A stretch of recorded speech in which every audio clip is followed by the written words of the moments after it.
Hey, freedom fighters, this is Travis. And another day we are reading Outwitting the Devil. And this is diving into chapter 3, titled A Strange Interview with the Devil. While you're reading the interview with the devil, you'll recognize the brief description that I've given you of the history of my life, what a desperate effort the devil made to muzzle me before I gained public recognition. You'll understand also, after reading the interview with the devil, why the interview had to be preceded by this personal history of my background. Before you begin to read the interview, I want you to have a clear picture of the final fling the devil had at me.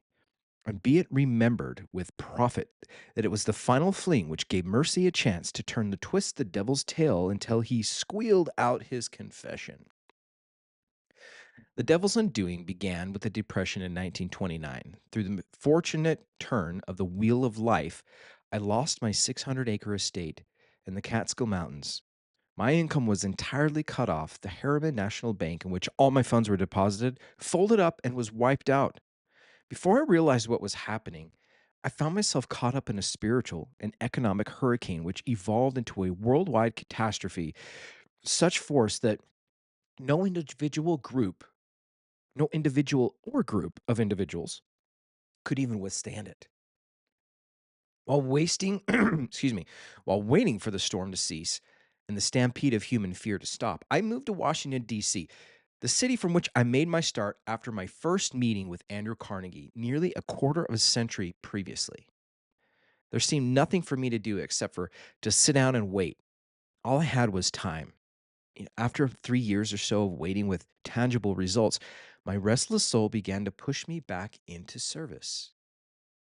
Interesting that take everything away from a man, a multimillionaire in his time, billionaire, potentially Andrew Carnegie, billionaire, and they realize it's about service.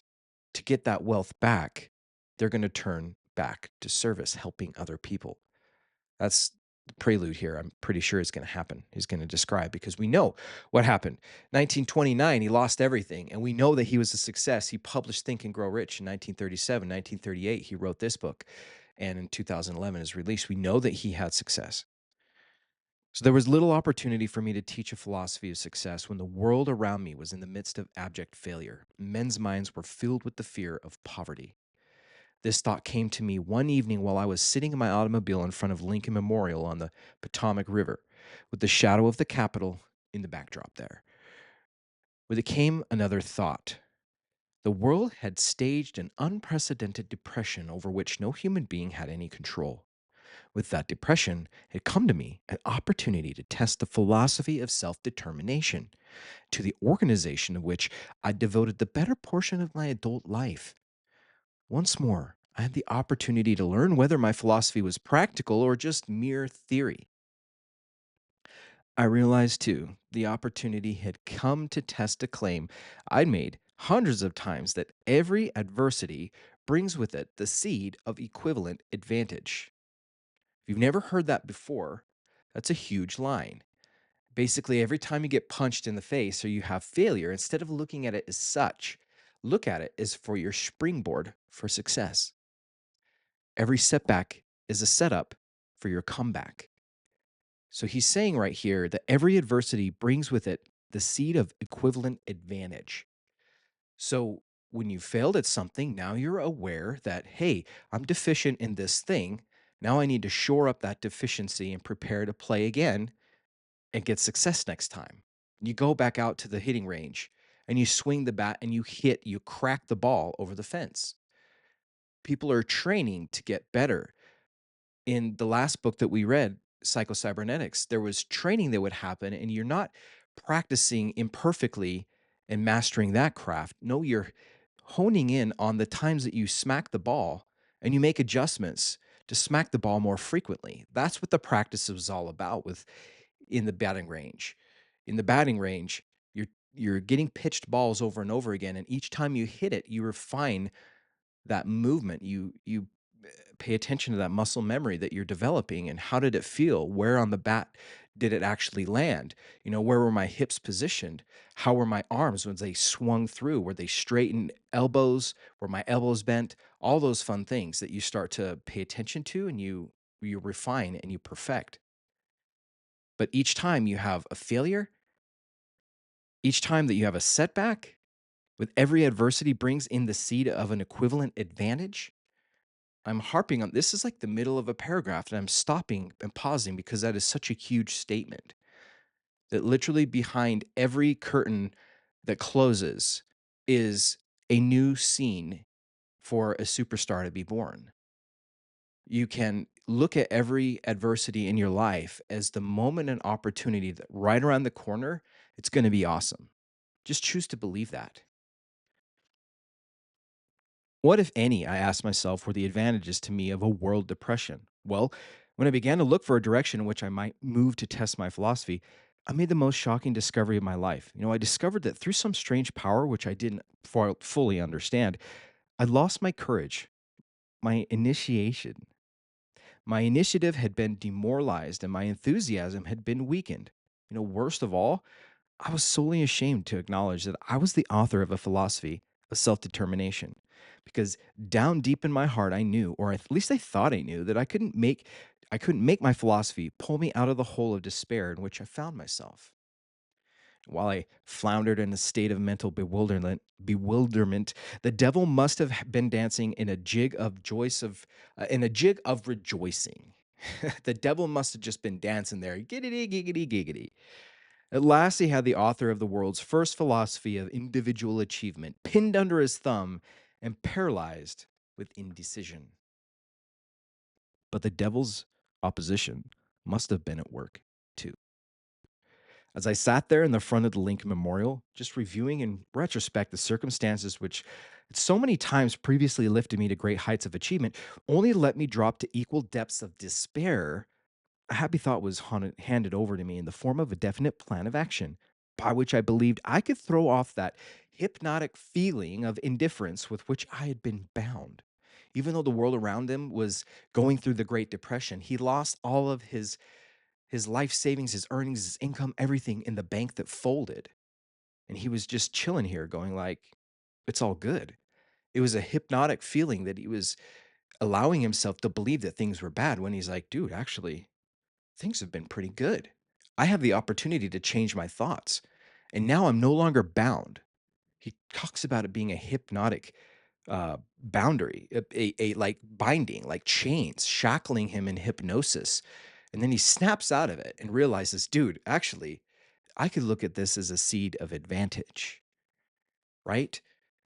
The Great Depression, where everyone is at the bottom of the barrel, wits end. Those that didn't take their life, end their life, or give up on life. They were ready for a change. They were ready to hear something new, and he could change the way he thought.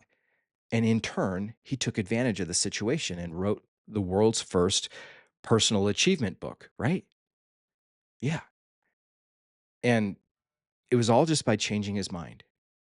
In the interview with the devil, the exact nature of the power by which I'd been deprived of my initiative and courage has been described. It's the same power with which millions of others were bound by during the Great Depression. It's the chief weapon in which the devil uses to ensnare and control human beings. The sum and substance of this thought, which came to me, was this.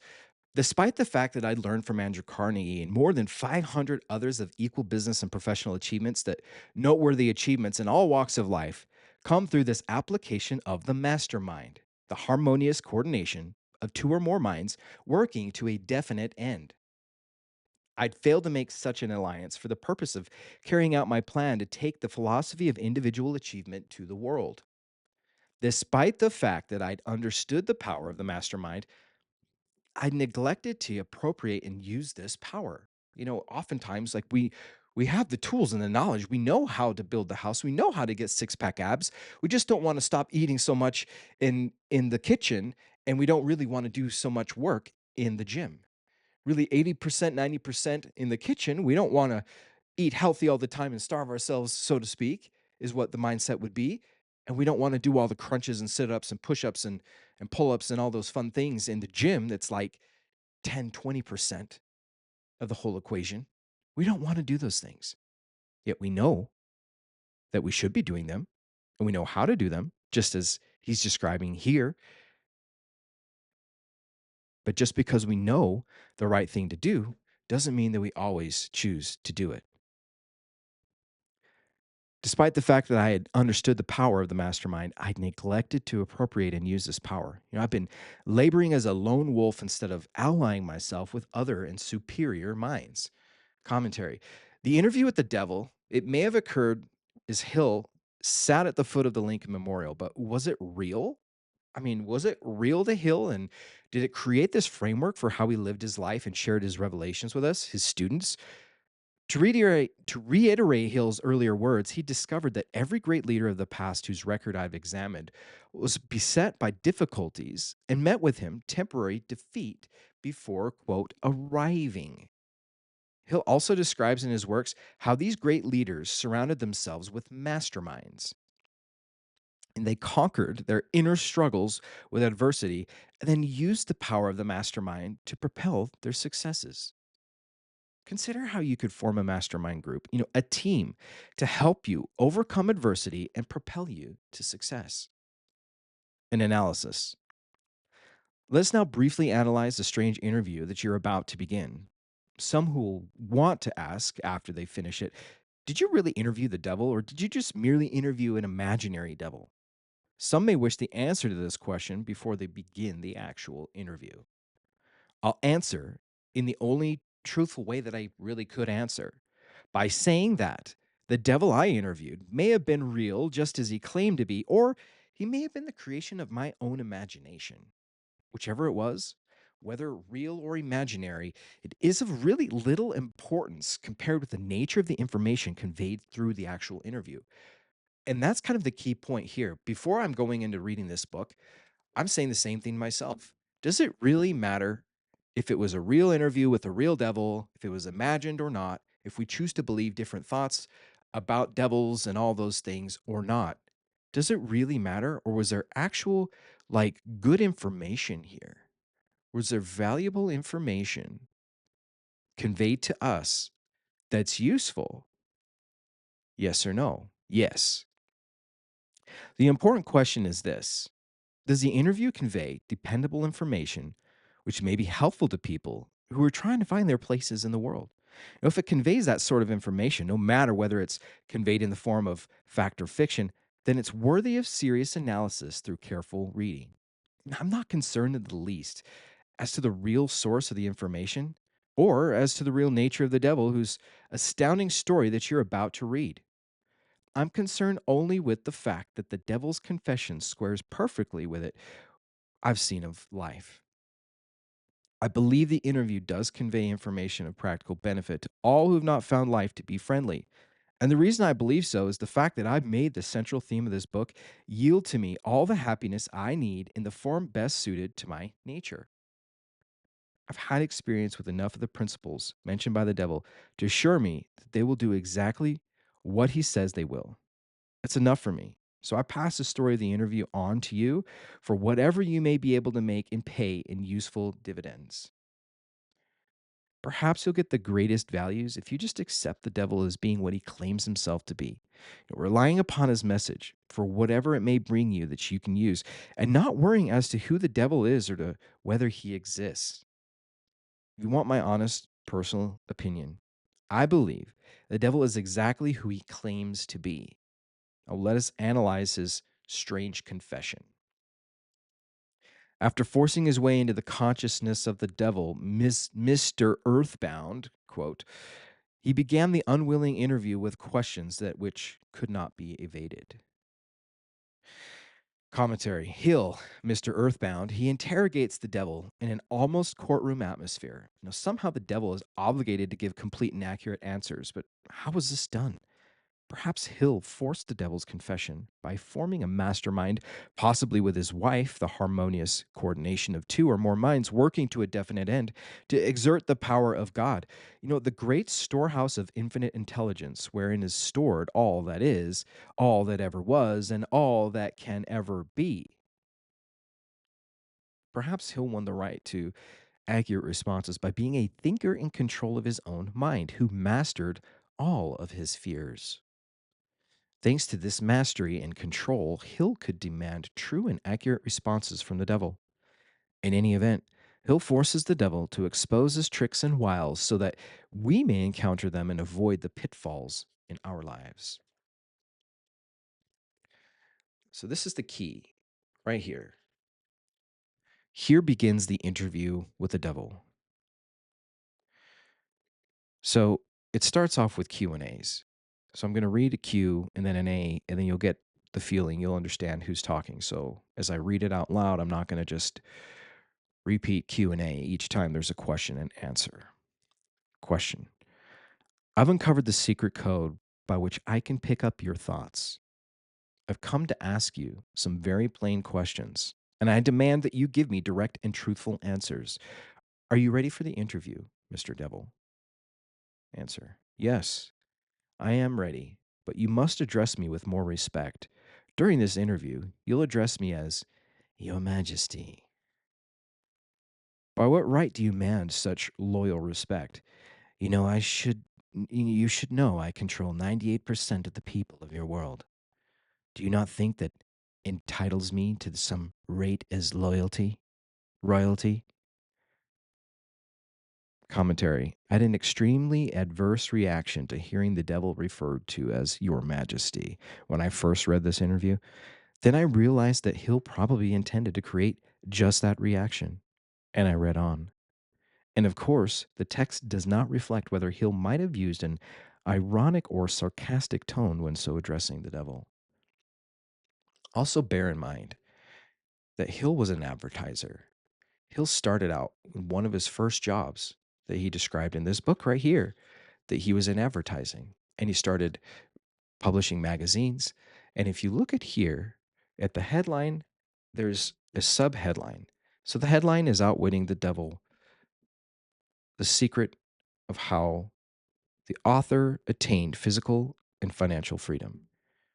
But there's a subhead that he put in here, Outwitting the Devil by the man who broke the devil's code and forced him to confess.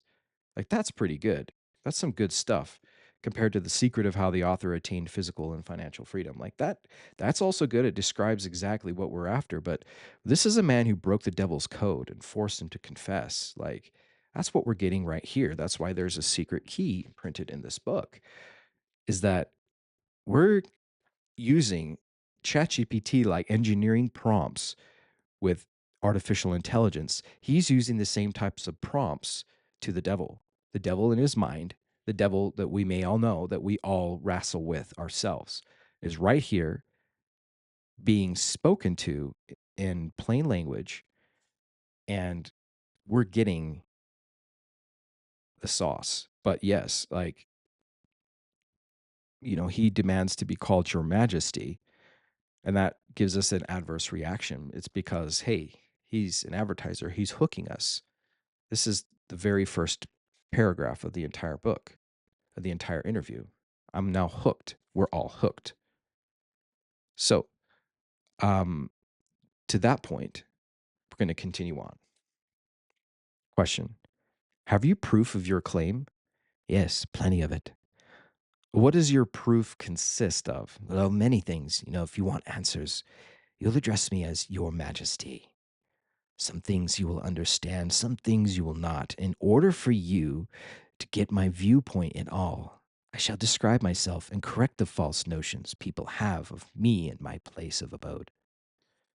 This is a fine idea, Your Majesty. Start by telling me where you live and describe your physical appearance. My physical appearance? Why, my dear Mr. Earthbound, I have no physical body. I would be handicapped by such an encumbrance, those in which you earthbound creatures live. Well, I consist of negative energy, and I live in the minds of people who fear me. I also occupy one half of every atom of physical matter and every unit of mental and physical energy. Perhaps you'll better understand my nature if I just tell you I'm the negative portion of the atom. Ooh, that's big.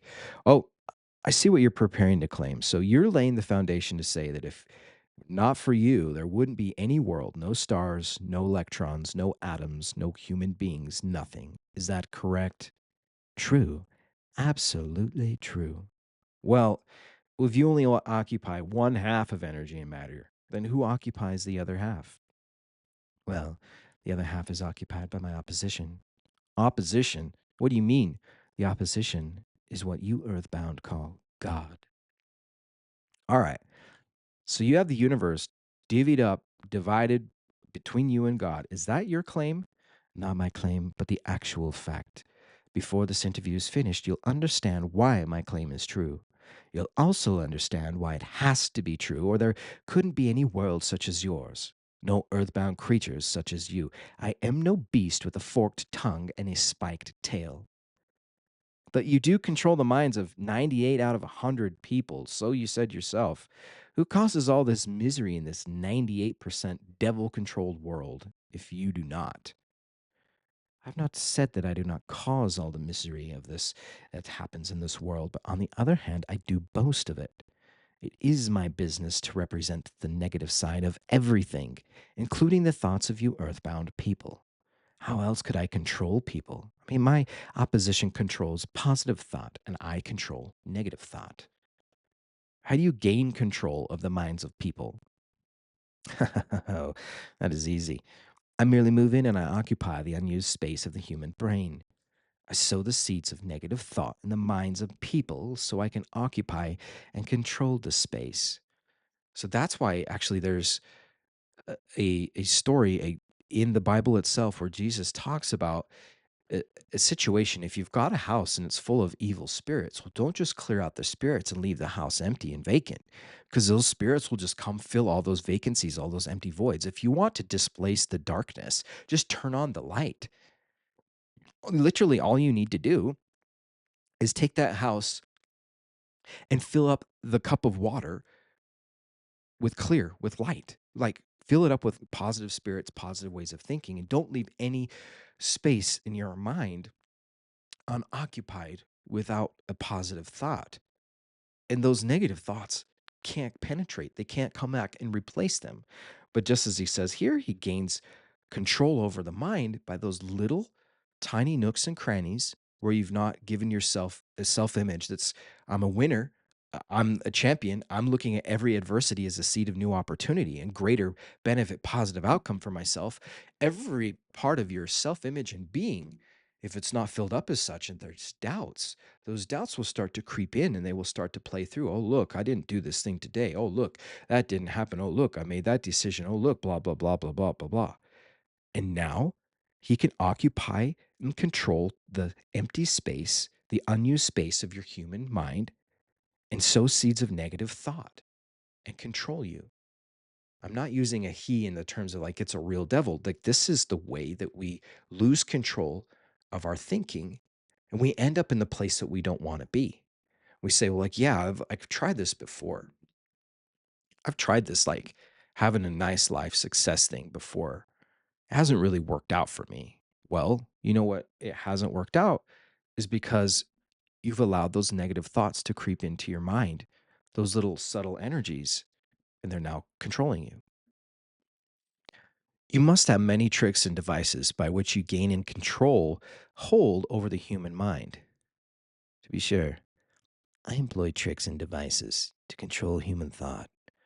My devices are clever ones, too. Go ahead and describe your clever tricks, Your Majesty. One of my cleverest devices for mind control is fear.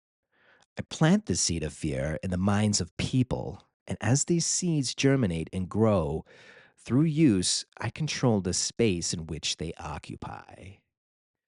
The six most effective fears are the fear of poverty, criticism, ill health, loss of love, old age, and death. Commentary says the devil, one of my cleverest devices for mind control is fear. The fear of poverty, criticism, ill health, loss of love, old age, and death. Which of these six fears serves you most often, then, Your Majesty? The first and the last, poverty and death. At one time or another during life, I tighten my grip on all people through one or both of these. I plant these fears in the minds of people so deftly that they believe them to be their own creation. I accomplish this by making people believe that I am standing just beyond the entrance gate of the next life, waiting to claim them after death for eternal punishment. Of course, I cannot punish anyone except in that person's own mind. Through some form of fear, but fear of the thing which doesn't exist is just as useful to me as fear of the thing which does exist. All forms of fear extend the space I occupy in the human mind. Listen to that. The fears that aren't even real are penetrating our lives in a negative way. They're occupying space in our mind. We're just imagining them. We don't really have fears. We don't really have issues right now. If you're breathing, you're not dead. And most likely, I can almost guarantee all of your needs are met. If you were to ask yourself this question, especially if you're listening to this podcast, you're most likely living in a first world country. And if you're not, then you are on your way or living like akin to a first world country person lives. And if you were to make an assessment, all your needs are met. So you don't have poverty. You actually have an abundance of wealth and yes, you may not have all the money. Don't get me wrong. None of us have all the money yet. Like this is not what I'm saying. Don't hear what I'm not saying. Hear only what I am saying. If you were to make an assessment, all your needs are met. You don't have any poverty and you're alive, which means you don't have any death. I'm not saying you're not ill. I'm not saying you don't have loss of love. You're not getting older or afraid of being old. I'm not talking about those things. But the two most important ones are poverty and death. And you can instantaneously step away from being controlled by those two fears by recognizing what you actually have, being grateful for the fact that you are alive. You're not dead. What point in having fear when it's not real? It's imagined thing. It's not the real thing. Now, all the other fears, the problem might be is there might be realness in them. You might really have ill health. You might be afraid of ill health and you're actually healthy and you think yourself into being sick, but you might actually really be sick and now you're afraid of being sick or sicker. You could actually be, criticized, not just be afraid of being criticized, but people actually talking trash and making you feel bad about it. And you can be afraid of having it or having more of it. But, and especially losing love or, those kinds of things happen. But seriously, the two most important fears that have a stronghold over all of human beings can be let go of when you recognize I've always had my needs met. Why would I be afraid of being in poverty? Poverty means I don't have my needs met. It means I'm literally, I mean, I'm not doing the definition here. I'm not saying this is what it means. This is what it means to me. This is what it means to me. Poverty is such that you don't have the means to take care of your means. You don't have the ability to take care of your means, and therefore your means are not met. Your basic necessities of survival stuff and being comfortable enough to survive. I'm not saying it's going to be easy, and I'm not saying that you're financially free and you have an abundance of wealth in time and money and location freedom and that, that is not what I'm describing. That's not what I'm talking about, where you're comfortable enough to be able to be creative enough to give your gifts to the world. That's what money is useful for. That's my definition of money borrowed from somebody else that I learned it from, but I I don't think that that's what I'm saying. Your needs are met. You're not in poverty and you are alive. You're not dead. So get rid of those fears and focus on what you do have today, and they will grow. They will magnify. You will occupy every space in your mind with those positive beliefs and gratitude feelings, gratefulness of being alive and having all your needs met and taken care of. Now, opportunities will show up. When they show up, you won't beat yourself up for not taking them. You will say, like, look, they're here for me because I've got not just my needs met in abundance, I've actually got wealth. I actually am the heir or heiress to the wealth provider. Like the entity being the energetic positive side of the atom and the electron, that is the positive side of things is providing this opportunity for me. I'm not creating it. You're not creating it. You're creating all the things that you can create, that you have the ability to do, which is dream up and imagine your order and submit it to the universal waiter who gives it to the universal chef who prepares, delivers to you an energetic match of your request in the best way or even better ways than you could have ever imagined. And even if you're imagining really bad things, you could get it way worse than you imagined because that's the order you submitted with the energy and request and those great feelings or not so great feelings that you keep obsessing over. We both do it. I do it all the time. Both positive and negative side of these emotions will attract the opposite. The the the void will be filled by my material matter, the creation of things. So when you put in the order and you get back the thing that you wanted or worse than the thing that you wanted or better than the thing that you wanted, like that's how this kind of game works. So the more that we can catch ourselves in thinking and feeling in ways that we don't want to. It's okay to think a bunch of crazy thoughts, but it's when you think and feel and attach the emotion to it that things start to play out in your life. You can capture those erratic thoughts that don't have a lot of feeling attached to them. You can start to isolate and focus on thoughts that you want to be thinking and then attach feeling to them. Emotion, now your whole being is filled with this positive thing of creation. And that's the best kind of order you can put into the restaurant. And all you got to do is just sit back and enjoy the good service and enjoy the good food. And the good food is going to come to you. So, with the devil confessing, those are the two most critical fears that have a grip on our lives. Just pay attention to those in your life because they capture me all the time. The fear of, finances, money, poverty, and the fear of death. Like anything I do is like, holy crap, on the other side of that, I could die. Like ultimately, that's what our subconscious is protecting us from is death. So whenever I try a new thing and I fail on it, it's likely because I haven't gone to the vision beyond the vision and I am not able to convince my subconscious mind that it's okay on the other side to be successful in this arena. It's okay. We're not going to die. Because once I get it tomorrow, if I wake up tomorrow and I already have the thing, well, what am I hoping for next? It's like, it's okay to get this thing because tomorrow we're going to be dreaming of something new. And that something new is now our next goal that we put in front of us. So this first goal is like not a big deal anymore. It's normalized. And now this whatever, it starts to be less of a fear of death.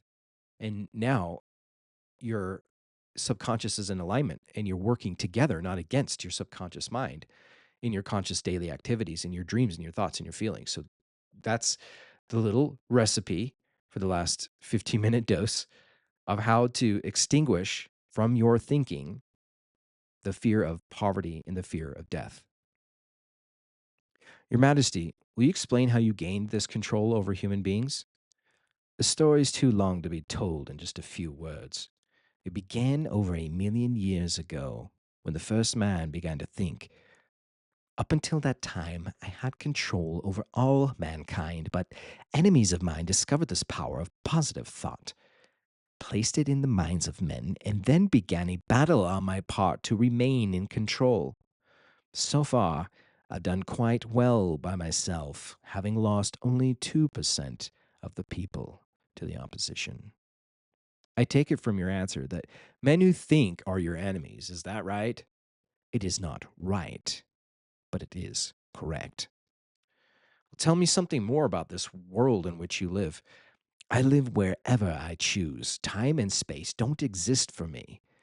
I'm a force best described to you as energy. My favorite physical dwelling place, as I've told you, is in the minds of the earthbound. I control a part of the brain space of every human being. The amount of space I occupy in each individual's mind depends upon how little of what sort of thinking that person does. As I've told you, I cannot entirely control any person who thinks. You speak of your opposition. What do you mean by that? My opponent controls all the positive forces of the world, such as love, faith, hope, and optimism. My opponent also controls the positive factors of all natural law throughout the universe, the forces which keep the Earth and the planets and all the stars balanced in their courses. But these forces are meek in comparison with those which operate in the human mind under my control. You see, I do not seek to control stars and planets. I prefer the control of human minds. Where did you acquire your power? By what means do you add to it? I add to my power by appropriating the mind power of the earthbound. As they come through the gate at the time of death, 98 out of 100, every 100, who come back to my plane from the earth plane are taken over by me, and their mind power is added to my being. I get all who come over with any form of fear. You see, I am constantly at work preparing the minds of people before death so I can appropriate them when they come back to my plane. Will you tell me how you go about your job of preparing human minds so that you can control them? I have countless ways of gaining control of human minds while they are still on this earth plane. My greatest weapon is poverty. I deliberately discourage people from accumulating material wealth because poverty discourages men from thinking and makes them easy prey for me. My next best friend is ill health. An unhealthy body discourages thinking. Then I have countless thousands of workers on earth who aid me in gaining control of human minds. I have these agents placed in every calling. They represent every race and creed, every religion. Who are your greatest enemies on earth, Your Majesty? All who inspire people to think and act on their own initiatives are my enemies. Such men as Socrates, Confucius, Voltaire, Emerson, Thomas Paine, and Abraham Lincoln. And you're not doing me any good either. Is it true that you use men who have great wealth? As I've already told you, poverty is always my best friend because it discourages independence of thought and encourages fear in the minds of men. Some wealthy men serve my cause while others do me great damage, depending upon how the wealth is used. The great Rockefeller fortune, for example, is one of my worst enemies. That's interesting, Your Majesty. Will you tell me why you fear the Rockefeller fortune, say, more than others? The Rockefeller money is being used to isolate and conquer diseases of the physical body in all parts of the world. Disease has always been one of my most effective weapons. The fear of ill health is the second only to the fear of poverty. The Rockefeller money is uncovering new secrets of nature in 100 different directions, all of which are designed to help men take and keep possession of their own minds. It's encouraging new and better methods of feeding, clothing, and housing people. Sure, it's wiping out the slums in the large cities, the places where my favorite allies are found. It's even financing campaigns for better government and helping to wipe out dishonesty in politics. It's helping to set higher standards in business practice and encouraging businessmen to conduct business by the golden rule. And that is not doing my cause any good. Some may say Donald Trump is trying to do the same thing for America in his second term in office, which is only a week in as of yesterday. And some may not say that. I'm not here to take a political stance or a religious stance and argue and debate, but it's food for thought that any organization that does do those things would be fighting against the will of the devil. How about these boys and girls who are said to be on the road to hell? Are you in control of them too? Well, I can answer that question only with a yes and no. I've corrupted the minds of the young by teaching them to drink and smoke, but they've got me baffled through their tendency to think for themselves. Commentary. Hill ranges back and forth across the devil's field of battle. His earlier point about Rockefeller's philanthropy, it's followed by an explanation of why young people are on the road to hell. I believe the author is actually challenging us to hold several ideas in mind at once as he lets the devil do his dirty work in the hope of confusing us. Look for other examples throughout this book. You'll find them. You say that you've corrupted the minds of the young people with liquor and cigarettes. I can understand how liquor might destroy the power of the independent thought, but I don't see what cigarettes have to do with helping your cause.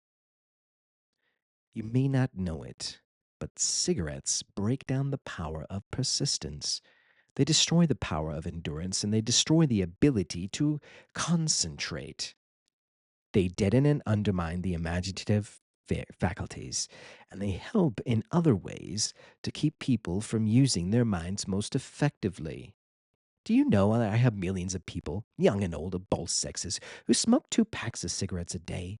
That means I have millions of people who are gradually destroying their power of resistance. One day, I shall add to their habit of cigarette smoking overthought destroying habits until I've gained control of their minds. Habits come in pairs, triplets, and even quadruplets.